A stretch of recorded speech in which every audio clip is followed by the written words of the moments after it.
We've got a great panel for you today, including Hardeep. Let's say proper good morning to him. Now, he's Glasgow's most recognisable son and has dabbled in just about everything, from documentaries to journalism, comedy. And he's even started to run his own pub and brewed your own beer. Is that right? Yeah, I did. I continue my love affair with beer.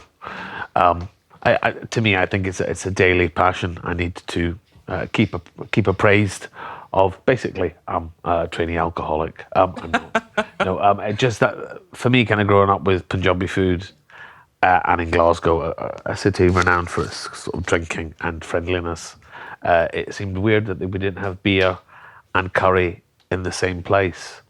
And so I set up a restaurant, do that a couple of years ago. No, it makes perfect sense. And you've got a new show opening at the Edinburgh. You're calling it Utopia. But it's Utopia. So I don't mean to be rude, Sister Girl, but Utopia. Utopia. Yeah. What's that about? So my last show was called Alternative Fact, and it was having a look at the state of politics in the world and where we are, why we are where we are. And then I thought, democracy seems to be failing, which is, I believe, something we're discussing later in the show this morning.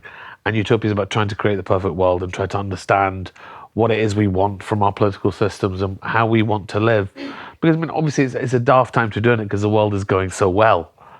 Oh, that's right, it isn't. Oh, what was I thinking? No, so for me, it's been a positive passion of mine. And also there's a space between kind of pure stand-up and hardcore kind of political thinking. And I'm trying to occupy that space. Yeah, so what would your utopia look like then? Hardeep as dictator, probably. Yeah, benign dictatorship. Benign dictatorship is the way forward, I think. But this system's not working. You as dictator will work. I think the problem with democracy is it's balanced by rights and responsibilities, where everyone in the kind of the capitalistic world is well appraised of their rights, but without being at all adjacent to their responsibilities. And the balance doesn't work if we don't call for our rights and accept our responsibilities. Not enough people in contemporary Britain, I would argue, much to the chagrin of my beloved battle axe, that if more people had been engaged in civic life, they would have understood the issues around Europe. And not to say there weren't things wrong with Europe, but individual citizens would have felt more empowered to change things. There's a lot that needed to be changed in Europe. I don't think leaving was the way forward for me. Nobody's ever said there's anything wrong with Europe. It's the EU. You know what I mean? I know, but a lot of people... We can actually talk about the politics. No, but a lot of people muddle up the EU and Europe in their own minds, and people say we're leaving Europe, which of course we're not doing. So I just think if only that was the beginning and the end of the model. That's all I'm saying. We are going to be talking. We're going to be talking Brexit a little bit later. So hold on to that, Christine. Hold on to that fire and fury. It's not fire and fury. But Christine, you do have a question. Well, yes, because I mean you're known for very many things, and you're brilliant at a lot of them. But you are also a passionate independence for Scotland. So I wondered if you were a little bit disappointed that Nicola Sturgeon hasn't yet been calling for a second referendum. No, I think it's an incredibly difficult situation for Scotland. As far as we called, the last referendum was the referendum of a generation, and we were promised that if we stayed within the Union, we'd have a place in Europe. Now, patently, I mean, hot news. Politicians tell lies. We are no longer... They're just economical with the truth. I thought that was agreed a while ago. Economical with the verite. Some are liars. Some are liars.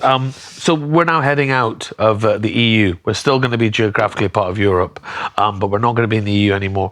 So that calls into question the whole social political contract Scotland made with England. And it's a timing issue. You know, we don't want to have the never-ending, kind of the continual referendum. But also, I think we need to give the Westminster establishment enough rope to hang itself, because there are people in Scotland who are on the fence that voted to stay and will now vote. I mean, why wouldn't we want to be an independent country? You know, Scotland's invented everything, Dolly the sheep, Tarmacadam, the steam hammer, sectarianism. We invented pretty much everything. But listen, I think increasingly the little Englander mentality that seems to pervade an element of the Brexit movement, and not by any means all of it, but an element of it, is increasingly alienating those of us on the Celtic fringe, as we call it. It's the global Britain mentality, not the little Englander, but there we are. Yeah, because that globe wasn't there while we were in the EU, was it? Oh, no, that's right, it was. Wasn't ours for the taking. As somebody who's English and British, I don't want you to leave, but I'll drink to your love of beer. But Hardeep, you are a Scot, a proud Scot. With England in the World Cup, are you a bit Andy Murray, and do you support whoever plays England? Well, I mean, I have to say, I had a bit of a Twitter spat about this. It's quite difficult for those people that live outside England, particularly those of us that live in Scotland and Wales, to appreciate the kind of the cudgel of journalistic England. I think this is the most exciting England football team I've seen in years, and fewer things could make me happier than to see this collection of players do well. Really? Of course, some of them play for the main club I support. I think Gareth Southgate is a gentleman and probably the best England manager there has been in a generation. He's helped their sales of waistcoats as well. And, and everyone loves a jacket-free way of living. So, all that put to one side, by massive issues, it's, I'm quite glad Andy's not at Wimbledon, because we know before Wimbledon starts that Andy's Scottish. Because, of course, he's British till he loses, then he's Scottish. So, for me, listen, all the very best England football players, not such good feelings to the London-based journalists who are already talking about who England are going to play in the final. Beat Colombia, because I guess they're going to have a lot of energy. They're Colombian.